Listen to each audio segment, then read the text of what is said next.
Ok, perfetto.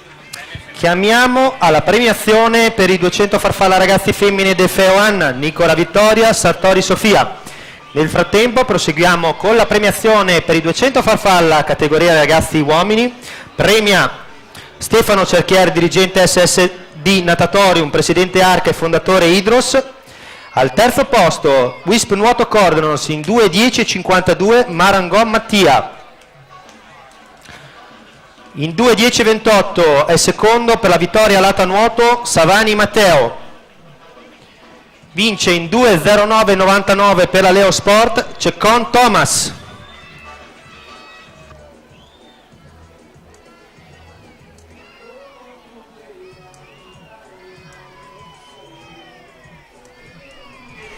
Per la serie numero 3 di 200 farfalla, Collodel Martina in corsia 1 per la Nottoli Nuoto 74, in corsia 2 Marina Eleonora rappresentativa Rosà, corsia 3 Moscon Giorgia Piave Nuoto, in corsia 4 Benzoni Camilla Vittoria Lata Nuoto, corsia 5 Tollot Martina Nottoli Nuoto 74, corsia 6 Panayotti Camilla rappresentativa Idros, corsia 7 Bennacchio Benedetta rappresentativa Rosà.